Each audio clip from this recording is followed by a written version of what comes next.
Welcome to the Legendary Upside podcast. My name is Pat Crane. You can find all of my content at legendaryupside.com. Today, I'm joined by Sackreligious and Will, one of the data scientists at SaberSim. We're going to be talking through some pretty interesting stuff, looking at correlation as we think through building out these playoff best ball teams, how kind of correlation works at sort of the top and bottom of the ranges, because we're thinking about these teams actually winning and losing games, and how do we use the way that these guys are all correlated together to make better decisions in drafts. And Will has been able to put together a little bit of a correlation matrix for us to help think through that. So excited to talk through all of that. Thanks so much for joining us. How are you guys doing? Doing good. Excited to be here. Doing well. I'm super excited for this show. Honestly, when I reached out to Will to try and book him, this was purely selfish. I wanted this information for my own edification, and I've been just a little plug for SaberSim. I've been super happy with everything Will and the whole team's got going on over there. They've been crushing this season. I've been theoretically crushing. I grade out really well, but that's the important part. Yeah, exactly. Over the infinite sample, that's what we're shooting for. But anyway, I thought this would be a really valuable topic to dive into, especially with some of the questions that I've been seeing recently about, well, I'm really thin to advance out of round one. I got 4 players from one team as 4 of my 5 active guys in round one, because I got a bunch of bye week players.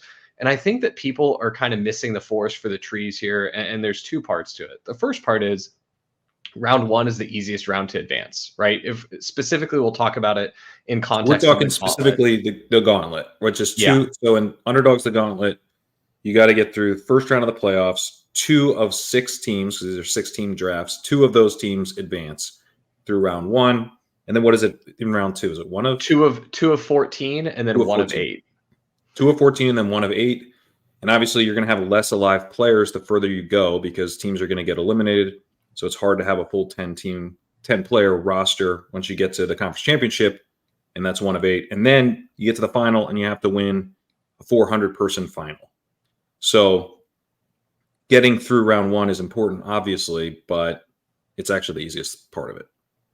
And the other cool wrinkle, and this is, I think Will will be able to shed some light on this part. In round 1, you're the only one with the copies of your players. It's not like you get to have Amari Cooper and someone else has Amari Cooper and he goes nuke, and then you've got to win the 4v4. It's like, if Amari Cooper goes nuke in round 1 of the playoffs and you're the guy that has him, you're the one that benefits. And it can be enough to just advance you from that alone. So we asked Will to put together some correlation matrices to look at different parts of the players' ranges of outcomes. And I want to kick it over to Will and let him share his screen here and kind of take us through how players on the same team correlate and how that changes when players are having good or bad games. And then maybe we'll think through how we can apply this to playoff best ball. Yeah. All right. So can you guys see this all right? Yep. Like this? Yep. All right. So here is just I just grabbed 10,000 sims of the Dallas Detroit game playing tomorrow for this. Just grab 10,000 sims, no big deal. But this is this is the full 10,000 sims of like what their correlation matrix, and this isn't should emphasize. So correlation itself uses normal distributions, which can apply roughly, but aren't great for actual sports. So this is just sort of a modified correlation calculation, if you will. So it's rough. It's a rough estimate of what correlation would be, but it's not the exact number. So this is just their base rates, and then separated out into Dak Prescott games. So here's his when he scores between his 25th and 50th percentile. The correlations obviously go way down for him in CD, because CD can still have a good game if he catches a touchdown, but if Dak's having a bad game, and we can cycle it through for all of the different things, and you can see at the high end, it's like a huge benefit to CD and Jake. So yeah, talk with this. So that number 1 point. Sorry. So CD Lamb and Dak Prescott have a correlation of 1.2. Right. What is that? What does that mean? Yeah, so it's not a correlation coefficient in the sense of like their 2 arrays taking the correlation of that. What it is doing is taking their z-score in each thing. So it's if Dak Prescott has a 90th percentile game, let's just say 95th to use the empirical rule. That's 2 standard deviations. So all of his things are 2 plus z-score in the 95th plus percentile. This is then looking at what CeeDee Lamb's z-score, like what his percentile is in each of those sims, and what that corresponding z-score is, multiplying that and then averaging that. So it's not correlation in the sense of explained variance, which is how it's typically interpreted. This is sort of like saying relative to their base mean, what are their z-scores in this subset?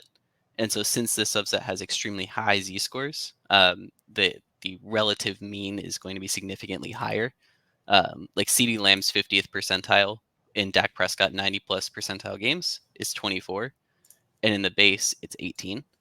So that shifts what the mean is for that calculation, if that makes sense. So it's interesting because Tony Pollard here in the 90th percentile is much less correlated than the pass catchers, which makes sense. What was he in the bad games? In the bad games, so this is to the other players. So it's his correlation to the other players, not to Dak? So here's his to Dak is right here. To Dak. Okay. Yeah. So his correlation to Dak is lower in the bad games, but he's essentially independent to Dak in Dak's bad games. Interesting. Okay. As most of the other players are. And so that's a spot that I think is really important to talk about, because in playoff best ball, oftentimes the optimal way to construct your lineups is going to be having 3, 4, 5, even sometimes 6 players all from one team.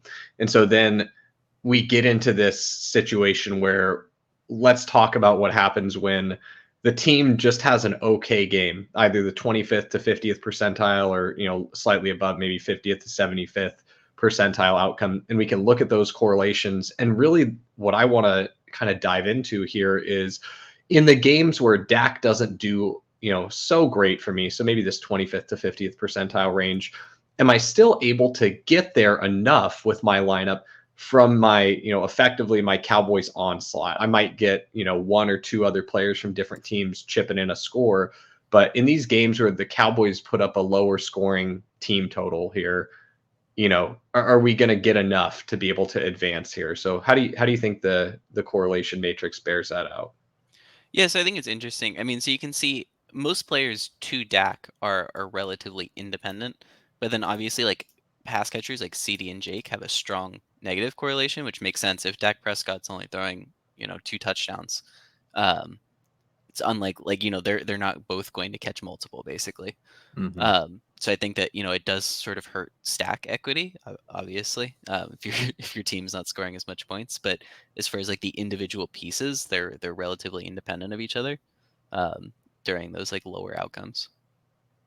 And then this is a question that I probably should have asked you beforehand, because I'm sure you have some really fancy stuff you could cook up for us here. But in games where the Cowboys are losing, do you think that this 25th to 50th percentile band is going to represent more games where the Cowboys lose than games when they win? Like, for example, would the 50th to 75th percentile for Cowboys represent disproportionately a little more games where they would win? I would probably assume so. If you mentioned before, I definitely would have added like a win-loss one here that breaks that out, but I didn't grab that data here. I mean, I'd assume so, because you'd think, quarterback's performance is obviously correlated with the success of the team. And granted, like there's some things like the shootout element and stuff like that, but I'd say typically, that their losses, I'd certainly guess that they have more losses here than losses here. Okay. And so, let's stay on this 50 to 75th percentile page for a second, because what we're thinking about in playoff best ball is when we get these big team stacks, and specifically when we're stacking with a quarterback, since we're usually only doing single quarterback builds, except for, bye week teams, we're saying that this team is winning all the way to the Super Bowl. And so if the team keeps winning, I think it's relatively safe to assume for the most part we're gonna land in this above 50th percentile outcomes for most of the games. Sometimes we might get one in there that's in the lower range, but when we look at this distribution and these correlations, to me, and especially when we start looking at the player point totals here for their different percentiles, to me, I just kind of start mentally assembling what a lineup would look like where I've got, and like getting a Pollard, Lamb, Dak, Ferguson stack is pretty easy right now in contests. And so if I just get like a 50th percentile outcome from all of them here, like that's looking pretty good to me to advance in Yeah, but with round one. Ferguson and Lamb here, you do have to factor that into their medians. And so like if I was going to do the quick mental math of it, you know, obviously this isn't going to be exactly correct, but if I just say, all right, Ferguson's going to get about 80% of his production there that I'm looking at. So instead of 10, he gets 8. And then, you know, maybe instead of, or if I do it for CD, maybe instead of 20, CD gets 16. And still, you know, with 16 from CD and 14 from Pollard, that's 30, and like 25 from Dak. Like that right there is probably enough to advance me. Yeah, you certainly know more than I would. Yeah, so Sect, what do you think? Like, you think 2 out of 6 if we get that? I mean, because you know you're going to be going against teams that built out, you know, their Kyron Williams, Puka, Cooper Kupp, you know, and just played probably overspent to advance out of round 1. But you're thinking if we get, you know, a solid game from CD or a good game from Ferguson and a good game from Dak, that we're already in good shape.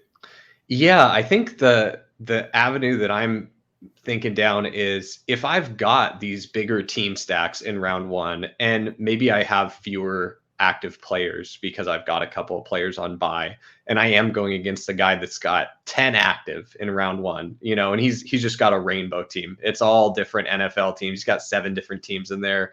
Everyone's active. They're all high projected players. Sure, I'm going to be a dog to beat that guy. But again, I only have to beat 4 people, right? Only 2 out of 6 advance. And really getting these big team stacks and having them on a team that we think is going to win in round 1, to me, looks like that's going to be strong enough that you're advancing, you know, if a little bit under like what the expected rate is of 33%, by the time you get to round 2, because you've been building out your teams in a way that you're considering the tournament holistically. You're not just playing for round 1. All these teams that are specifically optimizing for round 1 are going to start getting crushed in these later rounds. And so if you sacrifice a few percentage points of advance rate out of the first round, but then you've got all of these much better constructed teams for the later rounds, I think the little bit that you give up really isn't going to hurt you in the big picture for this tournament. It is interesting. So if we go to the 90th percentile tab here, this one? Yeah, the 90 plus. Okay. So the interesting thing, right, is that's where you start. It's still not a big correlation to Tony Pollard and Dak, but that's the biggest one that we see.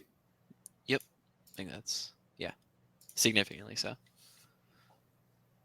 Which is, I think, another reason, and this has been a point of emphasis for us, Sack. It's something that you wrote about on the article on Legendary Upside as being really important, is pairing your running back with your quarterback. Yeah, and I think this helps to illustrate why when things are going well for you, when your team is the NFL team is advancing through the actual NFL playoff gauntlet, you got a disproportionate chance then to find some of these 90 plus percentile outcomes, right? If the team is winning, you're going to be sampling from these better outcomes more than you'd be sampling from the, sub 25% or the 25 to 50 set of their distribution. And so when it does go really well for you, that's where you just get to absolutely cook and push this team, through really easy, like just a Dak and Pollard combo, in round 2 of the playoffs here might be enough to get you through, especially, when we consider that a lot of the teams that are advancing from round 1 might not be thoughtfully constructed. They've got a ton of dead players, where when we get a team out of round 1, we're looking at, hopefully 8 plus, to 10 live players, because we're really optimizing for the conference championship round. And so, Will, another thing that I wanted to ask here. So you were explaining how this isn't like a typical correlation matrix, how people think about it. It's not a coefficient of correlation. It's their Z-score. And so Can you explain that for people that aren't going to be as statistically minded? Explain. Let's use Pollard and Dak for an example here, and so explain what that means with respect to Dak and Pollard here. Yeah, I'll try. It's a bit tricky, and it's also something that I've not touched in a while, so I don't want to like forgive me if I'm off in a few places. I don't know who would call you out on this one. If my math professor sees this, I promise I paid attention in class. Um, it's basically so correlation is typically derived from like two normally distributed distributions, and especially like when we're skewing to like the 90 plus percentile of a player like Dak Prescott here. His distribution is not going to be normally distributed, and Tony Pollard's isn't. And so if we just take the correlation of those two numbers, it's not going to be really representative of what the impact of one is on the other. And then the other issue with it is specifically for this, where we wanted to isolate, the 90 plus percentile of Dak. His new mean is something like 35, 36 points here, whereas his base mean or whatever it is around 24. And so if we're just taking the correlation, it's basing it off of the mean of this sample. And so we're just getting the, what is the correlation between, Dak Prescott with a mean of 35 and Tony Pollard with a mean of 15, as opposed to what their base means are, which isn't really... Sorry, I just want to zoom out a little bit with the normal distribution here. Like, is that when you're talking about how it's not normally distributed, is because like a lot of the performances are sort of clustered and like fine, and then there's a few times where Dak's going like absolutely nuts. Like, is that kind of the idea, or what? Can you expand on that idea a little bit more? I can just plot it really quick. That'll probably be the easiest. So like here's Dak in the 90th plus percentile. Surely they have a histogram somewhere. I don't use Excel as much as I should. Do they not have a histogram? I think it's if you keep going here. Yeah, okay. So that's... Here's what we're looking. Oh.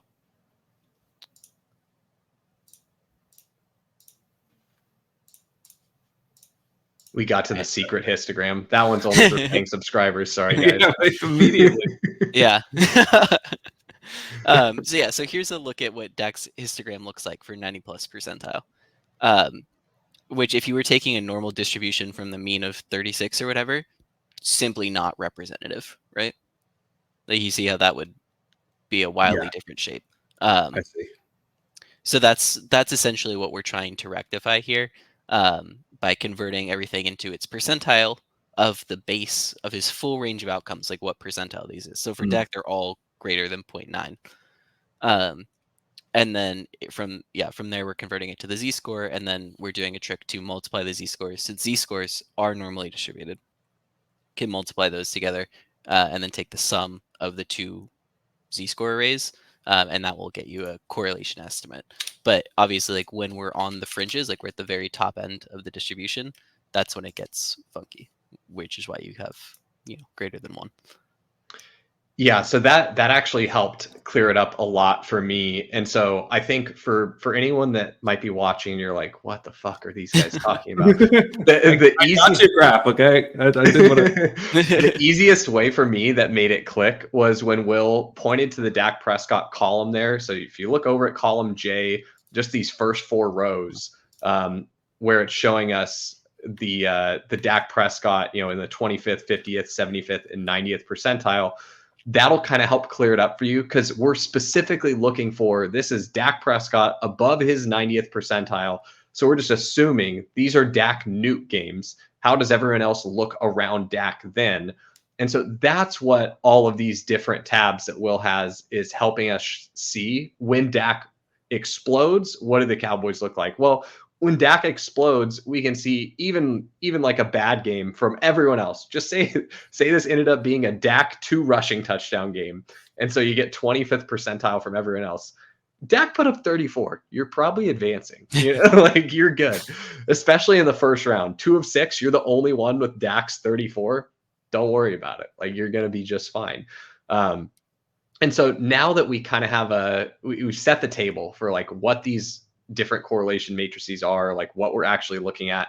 Now let's go back to this 75th to 90 tab and kind of look at that. And so now we can see, here's the big difference. It's what's happening to Dak's projection here, right? So now instead of him having a mean of 34, he's looking at like a mean of about 30. So obviously this is still pretty good. We're 75th to 90th percentile. But that's really what we're trying to dive into today is depending on what happens to my quarterback in the team stack. And of course, you can slice it a million different ways. We could have looked at it as what happens to my running back in the team stack when the running back's having his different outcomes, right? But I think that because our largest team stacks are typically going to be the ones with the quarterback, not always, depending on the team and how the ADPs fall and everything, but typically we care a lot about our quarterback stack advancing because that's the one that we need to make the Super Bowl. And so that's why Will sliced it the way that he did here, so that we're really able to kind of see, hey, if this team wins, if this team that I'm betting on going to the Super Bowl, so they have to win all of their games to get there, you're gonna do just fine as far as advancing this team. So really, I would say in this tournament, like, worrying about advancing is something I almost don't care about until you get to the very extremes. Like when you're playing 2 bye-week teams to go to the Super Bowl, or you're playing like, 3 or 4 plus bye-week players, or players that aren't going to be able to score points in week 1 of the playoffs, like Jerick McKinnon, even though he doesn't have a bye, he's on IR. He won't even be eligible to play week 1. So if you have 3 or more of those players that aren't eligible for week 1, that's where I'll start to care a little bit about advancing. But honestly, guys, outside of that, like, and this data has just made me even more confident in it, like, keep calm and optimize for the conference championship round. You'll advance some teams. Like, don't worry about it. Zach, when you think about advancing those teams with a bunch of bye weeks, are you now thinking a little bit more about trying to make sure that you're getting that stacking element with, whether it's a couple Rams or Mike Evans and Baker Mayfield as your quarterback? I mean, I know generally we want to do that to limit the number of teams that we're making bets on, since teams get eliminated. But you can still kind of tack on that stacking element with your Flaccos and Amaris and the Bucks, etc. Yeah, 100%. And I of course, like you said, we're already trying to do that to limit the total number of teams we're making bets on. But again, seeing this, I talked about this a little bit in the article, that when the underdog team that you've bet on, so like, well, at this point, it doesn't look like the Browns are going to be an underdog in the first week of the playoffs. But like, let's talk about Tampa Bay. When you bet on Tampa Bay, because there you go.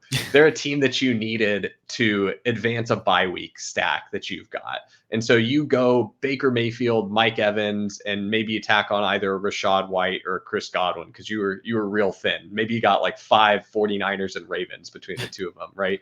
And so you got to go heavy on the Bucks.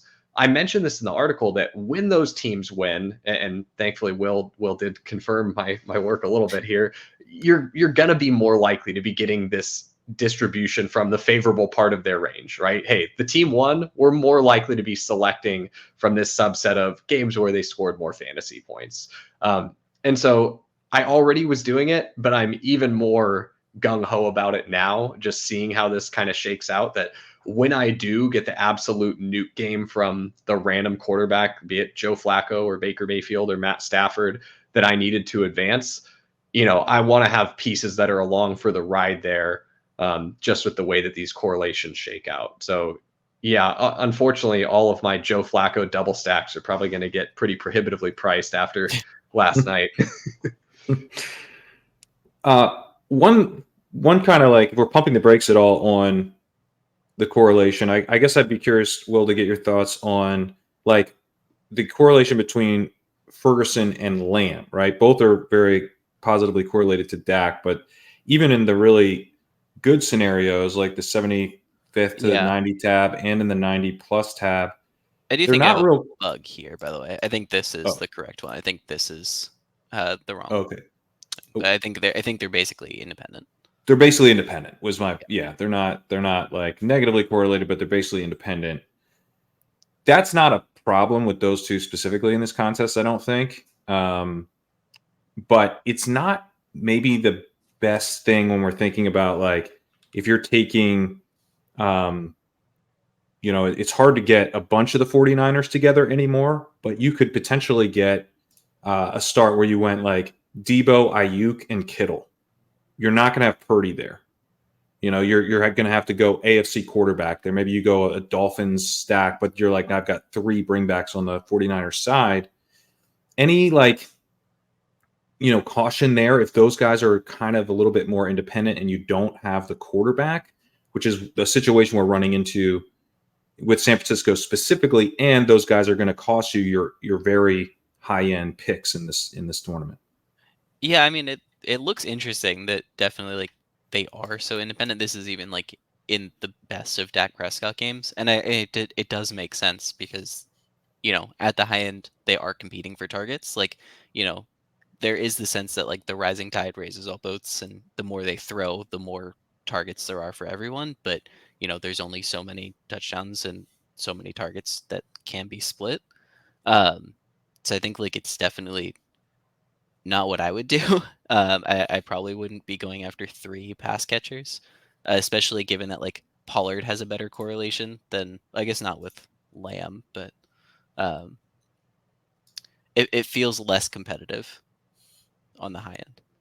So what I'm hearing here is you're telling me to pump the brakes on my 6 and 7 Chiefs builds. That's Yeah. That feels with the Chiefs though. You're taking them all, maybe not all, because Kelsey and Rice are going high. But I mean, if you're taking Tony and Watson and MVS, it's like, yeah, they probably independent or negatively correlated, maybe, because in that case you're like, actually they're competing for routes. Yeah.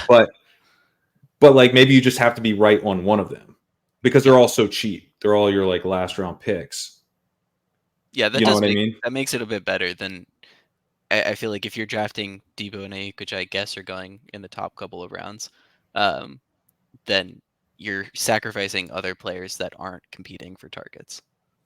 What I'll say this made me think of is because for people that have been playing a lot of playoff basketball, when you do Chiefs, it's like you get the top Chiefs and then you've spent relatively early draft capital on them. You might have one other team mixed in, like you might have 1 49er and 4 Chiefs through the first 5 rounds, or 1 Cowboy or 1 Eagle and 4 Chiefs. And then you kind of get to no man's land when you're playing the Chiefs. You're like, okay, it's round 6. All the good like NFC bringbacks that I could have for the Super Bowl are kind of gone. And so you just end up thinking, well, I'm already saying the Chiefs make the Super Bowl, so let me just hammer Chiefs dart throws. But I think one thing that I want to start This is doing, why we all have big bags of Jerick McKinnon. Yes. Well, one thing I want to do that I haven't been doing enough is explicitly drafting an AFC player in my Chiefs builds. It's a non-Chief that's for the purpose of getting me through those more difficult to advanced rounds, the round 2, round 3. Because I think that a lot of the people that are playing this contest the right way aren't doing that. As we've probably like swung the pendulum too far in the direction of like really consolidate your team bets. It took us a week and now the pendulum's gone too far. Yes, I've been noticing it in my rooms. Like, damn, these rooms are getting sharper. So, but I think we've probably gone a little too far there where people are like, all right, I'm 6 Chiefs and I got my 2 Cowboys in there. And I guess I'll throw in, 1 more Chief and a random late dart throw Cowboy. And I'm 7-3, 7 Chiefs, 3 Cowboys. Instead, I think of adding that 7th Chief now. What I'll probably do is like in a draft where Isaiah Likely falls or like Odell Beckham, I'm like, well, I'm not getting this guy round 1, but who cares? Round 1 is 33% to advance anyway. Let me throw in a Raven who not a lot of people drafting a Chiefs heavy stack are going to have. And then I've got that in round 2 as a potential way to unblock myself from a team that might have me dominated. And then that's a piece that can help me advance in the rounds where only 14% of the teams and 12.5% of the teams advance. So that's just kind of what I'm thinking of, is maybe rather than going all the way down that rabbit hole of like getting 6 and 7 players deep, if there are those players that project for a decent enough, like I think that Likely compared to, say, I'm taking like a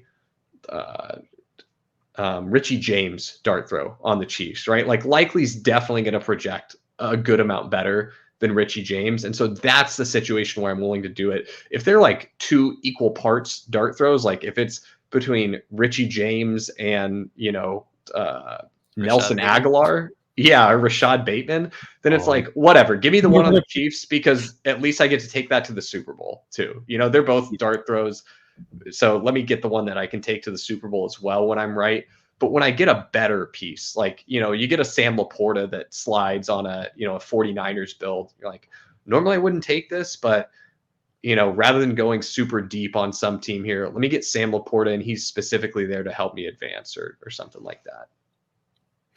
Yeah, I think that makes sense. And the Ravens one is interesting because, they're going to have the bye. The Chiefs obviously help you get through the first round. And then, you have your Raven coming in the rounds that are actually harder to advance in. So it's an advance rate play, but in kind of the right way.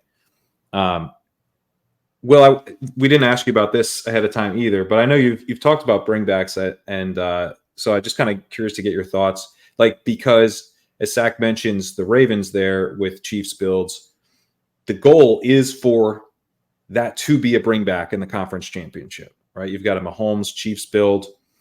You've got NFC teams coming back for the Super Bowl, but you got this OBJ, maybe Likely as well.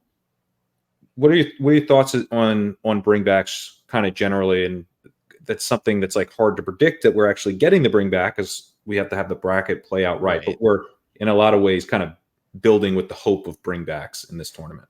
Yeah, I mean, I think obviously I'm not a bestball guy. I punted off just some random entries to start this year. But if I feel like you're always drafting assuming you're right, like you have, here's what I expect to happen, and then I'm going to build for this scenario. And obviously, I mean, like, as we all know in like DFS and everything, bringbacks are objectively good. Like, there are the shootout scenario is very beneficial to both sides. So I mean, I feel like that's definitely the right play. Can you? Because I feel like there was some anti-bringback propaganda early in the season, and can you just expand on your thoughts on bringbacks being objectively good? Yes, I mean, if you look at again, this is why we broke it out into the 4 different categories, because I think if you were to look at, say, I wish I had grabbed it in this case, but if you had looked at Amon-Ra St. Brown or Sam Laporta or somebody here during DAC 90 percentile games, I'd venture that they're all positively correlated with him, even though they may be neutral or possibly even, I doubt it's negative, but like essentially independent on the full range. But because these 90 percentile games are like games where Dak's throwing 6 touchdowns, like that's likely driving a lot more pass heavy offense from Detroit, and that's increasing targets for Laporta and Amon-Ra St. Brown. So even I think, I'm not sure what our correlation is. I like for that game for like the full range of their outcomes, but definitely when I've looked at it before on the like high end of their outside, we used to look at something called upside correlation between players. It was something that I was pushing for internally, that the quarterback and backup tight end or something like that might not have strong correlation, but games where the backup tight end catches something, like when he has his 90th percentile game, he is obviously highly correlated with the quarterback, because that's for the quarterback to have been throwing it to him implies that they threw a lot in the game, if that makes sense. Mm-hmm. So I just pulled up the correlation matrix for Dak on the SaberSim site. Yep. And here, let me share this just for anyone that doesn't use SaberSim. This is one of my favorite things here. Let's go ahead and share this here. So this is Dak specifically for the Detroit game that we've got tomorrow. And we can see how he correlates across his entire range with every other player in the game across their entire range. So obviously we've got this really highly positive correlation with CeeDee Lamb, but with Amon-Ra, who, not even on the same team as Dak, we've got a 12% correlation there across the whole range. And like Will was saying, when we get into the really positive outcomes, you would venture that that's probably an even stronger correlation there. And so, yeah, I think really this has just been enlightening for me to maybe put a little bit more emphasis on sprinkling in that fourth team in my build in playoff basketball. A lot of times you'll get 3 teams and you're like, I could add, usually for me, it's I get a AFC quarterback that I'm building for, and then I get my 2 NFC teams that could be Super Bowl opponents to them. I'm like, I'll just leave off a little dart throw to the AFC. I'd rather just build out one of my, I'll build out my primary AFC stack, and that's how I'm going to go. But I really think here that if I'm given the opportunity to get a player that projects, even a little bit better than one of the dart throw players that I would take to build out my deeper stack, I want to lean into that more than I have already. I think that's a weakness that I've had previously. And what's funny to me is I run into this a lot with the tool giving me a suggestion where it's like, I've got Lamar and I've got 2 49ers pieces, and it's telling me to take Rashee Rice here. I don't want to take Rashee Rice. He's never going to play in the Super Bowl for me. It's Lamar. And I really feel like I need to instead, when I get to those spots, I need to be like, you know what? You're right. Let me just take Rashee Rice here. If Zay Flowers comes back to me, cool. I get Zay and Rashee, and that's fine. And if Zay doesn't come back to me, whatever. By the time I need a full 5-man stack that's Ravens 49ers here, it's the Super Bowl. It's going to be me and like 6 other teams that can even feel the 5-man stack. So Rashad Bateman and Nelson Aguilar are going to be the nuts anyway. Like they'll be fine. So I definitely want to keep my mind open to really those 4-team builds and playing like I'm nailing the exact teams that make the conference championship round. Well, Sacco, so I think that makes a lot of sense. If you're going Ravens, you tack on a Chief, you tack on a Dolphin, maybe it's Achan that you tack on as an advance rate piece, right? With the Ravens thing, and Ravens have a first round bye, so we need to advance at around 1, somehow anyway. So those guys are kind of ideal. But if we think about like on the NFC side, you think about like a team like the Lions. Like if you're building a 49ers type build and you're tacking on like that 4th team as Lions, and you already feel pretty good about your chances of getting out around 1, how do you think through the downside of losing that 4th team before they ever get to the conference championship? Because I'm pretty convinced by the data that we've looked at today that okay, maybe that extra dart throw is not as valuable as a legitimate projectable piece that's going to help you advance in either round 2 or round 3, but not if they're not in round 3. Yeah, so I think it's going to be case by case, which I know people love that answer. Like, well, sometimes it's this and sometimes it's that. People just want the one magic bullet answer, but I think it's really case by case, and you want to consider a lot of different factors when you're making your decision. The primary driving factor for me for almost all of my decisions on how I'm drafting in playoff basketball is what's the probability that this team makes the conference championship, right? So like when I'm looking at, Detroit or Philly or Dallas, like they're all decent enough odds to make the conference championship where I don't feel like I'm getting crazy thin. But when I start going further and I'm like, now I'm looking at Tampa Bay, or I'm looking at the Rams, or, I'm looking on the AFC side and I've got like, what if the Steelers make the playoff? Mm-hmm. I do think that we probably should steer away from mixing too many of those into our portfolio. And I do think that by being greedy in some draft rooms, really trying to push stuff like when I was talking about the Lamar build and saying, hey, I'll take Rashee Rice and I'll see if I can push Zay Flowers. In those builds where you get really greedy and it gets blown up, it doesn't work out the way that you wanted, you don't get that super team, those can be the opportunities then for you to sometimes do some of this thinner stuff. You're like, shoot, everything blew up in my face. I kind of have to do Rams here. Like, I don't want to do a ton of Rams because I don't think they're really making the conference championship all that often, but this is the spot I got to do them in. And so I think that if we think of it as a way to naturally get some portfolio diversification in there while trying to pursue teams that could be extremely positive expected value by just swinging for the fences and taking some risks on pushing guys where we can, I think that's the way that I want to kind of go about it, if I explain that all right. Yeah, that makes sense to me. Anything else we should cover? I didn't have anything else. I'm just super grateful for Will for taking the time to put together all that data for us. And I had been, kind of tinkered around with stuff on my own, and I had come to some conclusions. So I was like, I would love if someone smarter than me would check my work. So felt super appreciative that Will was able to give us this time today. So thank you very much for coming on the show with us, man. Yeah, no, it was great. Now, right after this, I'm gonna go do some playoff best ball drafts. All right. We've got him hooked. I think we've created a monster. I really was enjoying when Will was not a best ball bro, so we can go back to that. Zach is determined to ruin the edge in this game. Yeah, we're gonna nuke it. Next year it's gonna be entirely solved. Yep. All right. Well, maybe we get a big Benton field at least, But Will, thanks again for coming on. This has been awesome. Make sure to anything you want to plug over at SaberSim, Will? Not particularly, other than I love working on the models at SaberSim. I really think that we have the best approach for it. Hope you guys check it out. Awesome. All right, we'll be back at you next week. We're gonna talk some more playoff best ball, probably on the premium side. We have premium podcasts that we're doing as well, in addition to the regular podcast channel. But we'll have more content for you next week. Good luck in your drafts, and we'll see you later.